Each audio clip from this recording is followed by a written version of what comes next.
Balai Besar Perikanan Budidaya Air Tawar BBPBAT. Balai Besar Perikanan Budidaya Air Tawar BBPBAT. Selamat datang Sobat Balai semua dalam acara kesayangan kita Ngopi Bareng PBAT Sukabumi. Nah, bersama saya tidak asing lagi host kondang Bang Carlos ya. Saya sapa-sapa dulu nih buat teman-teman yang ada di Sabang sampai Merauke ya, dari Pulau Miangas sampai Pulau Rote, dan juga tidak lupa buat Sobat Balai yang ada di 5 benua tentunya. Pada kali ini ya kita akan membahas tema mengenai lele sangkuriang, karena kebetulan pertanyaan ini banyak sekali loh disampaikan oleh sobat-sobat Balai ke kami. Apa sih lele sangkuriang itu? Nah, begitu juga banyak sobat Balai menanyakan lele sangkuriang itu berasal dari mana? Siapa sih orang yang berhasil membuat lele sangkuriang, orang dibalik yang membuat lele sangkuriang ini begitu banyak diminati oleh para pembudidaya? Baik, sobat Balai sekalian, bersama kita sudah undang ya tamu istimewa kita ya. Beliau ini adalah orang yang bergerak di belakang keberhasilan daripada pembuatan lele sangkuriang. Bersama kita telah hadir ya Bapak Dr. Ade Sunarma SPI MSI ya. Beliau ini kesehariannya adalah tenaga perekayasa ahli media, betul Pak ya? Ya. Dan keseharian daripada Pak Ade ini biasanya dipanggilnya itu kalau di Facebook ya Pak Biswara, juragan indoor. Nah, jadi kalau sobat sekalian pengen kenal seperti apa sih rupa daripada juragan indoor ini ya, kita sudah undang ya, yang dalam kesehariannya itu biasanya dipanggil Pak Doktor di lingkungan Balai ini. Baik, langsung kita sapa saja tamu istimewa kita. Selamat datang Pak Doktor. Terima kasih sudah diundang nih, bincang-bincang, menarik sekali. Ini Pak Dokter, kita langsung saja ya. Oke, gimana? Ini kan banyak nih pertanyaan dari sobat-sobat Balai kita yang ada di Nusantara, bahkan sampai ke dunia ini Pak Dokter ya. Pertama yang mau ditanyakan mereka, apa sih itu lele sangkuriang itu? Mungkin Pak Dokter bisa menjelaskan? Ya, begini, saya coba sebelum ke sangkuriangnya ya, agar juga tidak jadi pertanyaan ya, karena ada juga yang bertanya apa sih lele itu. Betul. Nah, jadi sebagian besar atau bahkan mungkin seluruhnya nih, seluruhnya ikan lele yang dibudidayakan di Indonesia yang ada di pecel-pecel lele itu, Bang, betul ya, itu adalah lele Afrika asli. Lele Afrika ya. Jadi lele yang didatangkan dari Afrika. Oh, berarti di sini nggak ada lele di Indonesia ini, Pak? Ada juga. Ada juga. Iya. Yang di kita itu adalah orang biasa nyebutnya lele lokal. Lele lokal, ya. Kalau lele lokal itu hanya, kenapa sih kita tidak pakai lele lokal, malah pakai ikan lele yang didatangkan dari Afrika? Impor ya, impor kan? Nah, kebetulan ternyata lele lokal ini kalau sampai ukuran menjari begini, samalah pertumbuhannya dengan lele Afrika ini. Tapi begitu sudah ukuran menjari, itu susah gede. Beda dengan sesuatu susah gede. Karena itu sama saja kita membandingkan seperti ayam ras dengan ayam kampung. Ayam kampung, Ayam kampung biarpun dikasih makan banyak, tetap aja, kan gitu. Tidak bisa dia bertelur terus-terusan seperti ayam bertelur kan gitu ya. Nah, jadi lele lokal itu seperti itu ya.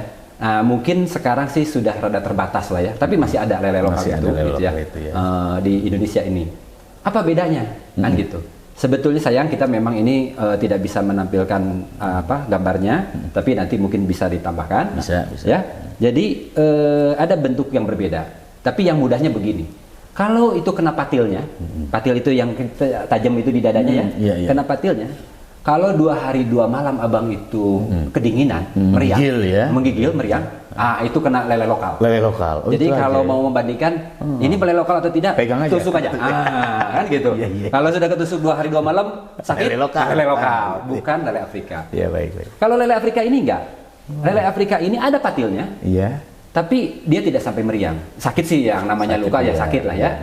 Tusuk ya. Kalau itu sampai meriang mungkin saya orang pertama di Indonesia yang harus keluar masuk rumah sakit. Nah, kira-kira itu. Jadi seperti itu. Nah, kemudian lele Afrika ini masuk ke Indonesia tahun 85. 85 ya. Nah, yang dulu itu dikenal dengan lele Dumbo. Oh, begitu. Nah, itu. Iya. Kenapa saya lebih suka menyebut lele Afrika? Karena bagaimanapun aslinya itu dari Afrika. Afrika ya. Walaupun kemudian masuk ke Indonesia, biasalah di kita ganti nama. Ganti nama. Nah, termasuk kita kemudian kita perbaiki, jadilah lele Sangkuriang. Yang itu rilis tahun 2004. Nih, Sobat Balai udah tahu kan? Jadi dulu itu lele di Indonesia namanya lele lokal itu yang katanya kalau dipatil sakit. Berarti lele Dumbo itu rupanya bukan dari Indonesia ya Sobat Balai ya. Ini berarti dari Afrika. Ya. Dan diimpor ke Indonesia. Ke Indonesia dan dilakukan breeding ya kira-kira begitu ya. Pak Ade, kok diam dulu Pak Ade kopinya. Oke. Ini kebetulan kopi Balai ya. Namanya kopi Teuna. Ini kelebihannya ya Teuna. Okay. Nah, ini kopi sangat nikmat sekali ya, Pak Dokter. Jadi banyak tuh teman-teman tuh ingin sekali diundang di acara podcast kita ini. Salah satunya karena ingin mencicipi kopi Teuna ini. Kopi Teuna. Baik, Pak Dokter, kita kembali ke handphone ya. Ini kan kita lihat pertanyaan teman-teman kita nih Sobat Balai ya. Sobat Balai yang ada di penjuru tanah air, perlu kami sampaikan ya, memang tema kita hari ini lele Sangkuriang, tapi kami batasi ya, karena kalau kita gali terus sampai pembesaran sampai pasca panen mungkin waktunya tidak cukup ya. Jadi kita bagi beberapa segmen. Nah, kali ini segmen yang part 1 ini kita batasi sampai kepada bagaimana kondisi perkembangan lele Sangkuriang saat ini ya. Baik, ini ada beberapa pertanyaan dari Sobat Balai. Yang pertama ya, bagaimana sejarah lahirnya lele Sangkuriang? Monggo silakan Pak Dokter. Ya, jadi kita punya data tuh. Ya. Ketika kita tahun 99 melihat kondisi ikan lele, waktu itu ada penelitiannya dari Insinyur Abdul Nur Hidayat. Ya. Nah, kebetulan waktu itu beliau masih pegawai di sini. Ya. Nah, jadi atasan saya, beliau penelitian S2-nya waktu itu untuk memotret, untuk melihat bagaimana kondisi ikan lele di Indonesia. Itu 98 beliau penelitian. 98 ya. Sampai 99. Ternyata itu berdasarkan data beliau, pertumbuhan lele Dumbo yang tadinya masuk 85 itu sampai tahun 98 itu sudah menurun. Mengalami penurunan. Sudah penurunan. Sudah banyak yang memang lele itu tidak normal. Adalah parameter-parameter tidak normalnya secara saintifik ya. Nah, salah satunya cacat mungkin ya. Cacatnya itu ada yang tidak ada sirip perutnya. Oh iya. Ya. Jadi tidak ada sirip, memang sirip perutnya tidak tumbuh gitu. Padahal yang lebih parah sirip dada pun yang ada patilnya tadi itu hilang. Itu yang sudah parah. Nah, itu mengindikasikan bahwa pertumbuhan itu terganggu ya. Nah, kan sekarang badannya saja sudah cacat, pertumbuhannya terganggu kan? Pasti ya. Itu di lele ya. Nah, kemudian kita coba cari-cari informasi, konsultasi ke berbagai perguruan tinggi, bagaimana nih untuk memperbaiki lele Sangkuriang. Cara yang tercepat saat itu adalah dilakukannya backcross namanya. Backcross itu namanya silang balik.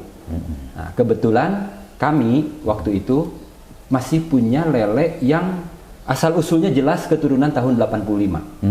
Usulnya. Nah, asal usulnya itu. Waktu itu lele Dumbo itu ya. Lele Dumbo itu kan. Nah, lele Dumbo itu keturunan sekitar F2 dari lele Dumbo yang masuk ke Indonesia ya. Iya. Kemudian kita coba backcross. Nah, kita coba yang betina. Kami suka nyebutnya nenek waktu itu karena yang tua kan nenek, gitu ya. Nah, lele yang betinanya ini si nenek. Mbahnya lah itu ya, Pak ya. Mbahnya ini dikawinkan dengan cucu. Dengan yang lele waktu itu tahun 2000 ya kami melakukannya. Jadi dikawinkanlah itu F2 dengan hitungan kami F6 tahun 2000 itu kan. Dikawinkanlah. Jadi istilahnya kami waktu itu nenek kawin sama cucu. Bagaimana kakeknya? Kita coba dulu juga. Jadi ada nenek cucu, ada juga kakek cucu. Nah, iya. Tapi ternyata kakek cucu itu tidak bagus. Cucunya ini berarti perempuan nih, betina. Betina. Kalau ini yang kakek. Tapi kalau yang nenek ininya cucunya laki. Laki-laki. Kalau yang kakek cucu itu nggak bagus. Yang bagus itu adalah nenek dengan cucu. Dengan cucu ya? Nenek dengan cucu. Aduh. Itu tahap pertama. Kayak cerita Sangkuriang berarti nih. Belum sampai. belum sampai ya. Tapi itu mirip-miripnya begitu kan. Ini kita backcross kedua. Setelah dapat keturunan pertama, kita backcross lagi kedua. Kemudian kita uji. Kita coba di sini, termasuk uji di berbagai daerah. Kan gitu. Tentunya bukan hanya backcrossnya itu, tapi juga kami ketika prosesnya ini perlu seleksi, dilakukan juga seleksi, dipilih hanya ikan yang bagus, kan gitu ya. Ada prinsip seleksi yang kita pakai di situ, hasilnya ternyata bagus, disebarkanlah. Nah, itulah asal usul lele Sangkuriang. Jadi disinilah dapurnya. Kalau yang namanya ikan lele Sangkuriang, setelah kemudian ini ditanya tuh sama bapak-bapak kita di pusat, bagaimana nih karena di masyarakat sudah mulai ramai Sangkuriang. Waktu itu kami belum menyebut Sangkuriang. Belum. Oh, begitu belum, ya. Jadi kami masih menyebutnya lele NC aja. Nenek cucu. Nenek cucu. Jadi kalau sobat-sobat balai ini baca laporan di balai, laporan kegiatan di balai tahun 2000 sampai 2004 bahkan sebelum ada rilis, itu masih NC disebutnya. NC, nenek cucu. Lele NC itu nenek cucu itu kan gitu kan. Karena kakek cucunya jelek. Nah, nenek cucu gitu. Jadi di laporan balai ketika proses belum ada nama Sangkuriang.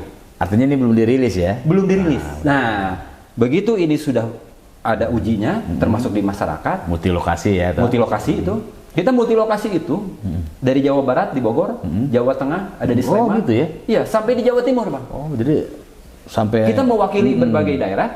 Ya. Waktu itu istilahnya sentra pengembangan karena tidak seperti sekarang yang memang di berbagai tempat. Waktu itu masih ada sentra-sentra tertentu kan. Jadi di sentra-sentra itu kita sudah tes. Nah, hasilnya bagus. Kemudian mungkin lewat dinas lah, lewat mana lah, itu sampailah ke pimpinan kami di Jakarta. Kemudian timbullah, kenapa ini tidak dirilis saja? Barang sudah disebar. Nah, bagus lagi ya. Ketika dirilis itu dinilai. Dinilai. Jadi ada timnya, ada timnya. Ada profesor, doktor, kalau tidak salah sekitar 25 orang. 25 orang. Untuk memverifikasi data ini benar nggak, menguji itu kan, memverifikasi. Nah, dan ternyata ini benar, buktinya ada, sehingga itu layak untuk dirilis. Dirilis itu, jadi ikan itu dikasih keputusan menteri. Kami bilang sih akte kelahiran lah gitu ya. Nah, tapi akte kelahirannya ini dari menteri. Adalah keputusan menteri yang menyatakan ikan lele ini layak untuk dibudidayakan. Disitulah disebut nama Sangkuriang. Tentunya usul zaman menteri siapa itu ya? Pak Freddy ya? Kalau tidak salah ya? Itu 2004. 2004? Ya. Masih Pak siapa? Sebelum Pak Freddy, Pak Rohmin. Pak Rohmin dahulu. Yang tanda tangannya masih Pak Rohmin, karena Pak Freddy itu kan Oktober kalau nggak salah. Itu sudah keluar sekitar bulan Juni lah kalau nggak salah, saya lupa lagi. Betul. Jadi seperti itu. Nah, terus kenapa Sangkuriang namanya? Tadi kan itu pertanyaannya. Kenapa sih Sangkuriang? Sobat balai kita. Nah, itu banyak juga orang kan. Jadi historisnya, Bang, begini. Profesor Komar yang kita hormati itu almarhum ya. Nah, beliau kan yang membimbing kami ketika melakukan itu, termasuk juga ada Profesor Rustija dari Brawijaya yang mendampingi bagaimana kami membuat Sangkuriang itu. Cerita-cerita tadinya ada beberapa nama kan. Beliau bilang, udah kasih nama aja Sangkuriang. Karena ini yang berbicara kan spontan nih, ceritanya spontan nih. Spontan beliau itu, udah kasih nama aja Sangkuriang. Kan gitu. Nah, akhirnya semua waktu itu di sidang untuk tadi rilis itu penilaian sepakat. Ya mbahnya ini Profesor Komar sudah bicara Sangkuriang, semua setuju lah ya. Menghargai beliau dan memang cocok. Kemudian Profesor Darnas Dana memberikan justifikasi. Jadi kalau cerita Sangkuriang itu tidak kawin ke Dayang Sumbi. Betul. Nah, cerita Sangkuriang kan? Iya, betul. Tapi kalau ini kan jelas nenek sama cucu kawin. Sama cucu. Jadi yang diambil adalah kesaktian Sangkuriang. Iya, perahu ditendang aja bisa jadi gunung. Jadi termasuk yang punya ide Pak Rustija, misalkan Profesor Rustija, dia tidak menyangka bahwa lele Dumbo itu bisa diperbaiki seperti Sangkuriang dengan kecepatan tumbuh seperti itu.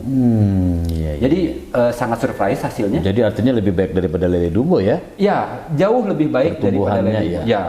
Jadi kalau Sangkuriang yang fase awal yang tahun 2004 itu kita waktu itu hanya fokus di pertumbuhan. Walaupun istilah kami ada bonus. Bonusnya itu selain cepat pertumbuhan juga tahan penyakit. Ya. Tapi sebetulnya sih itu saya anggap bonus. Karena sebetulnya awalnya sih kita bagaimana tumbuh cepat aja. Karena lele Dumbo tadi sudah jelek kan. Tumbuh cepat.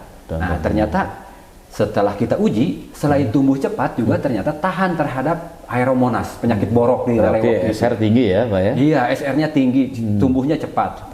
Sehingga kemudian setelah dirilis, akhirnya kami kan punya kewajiban untuk menyebarkan.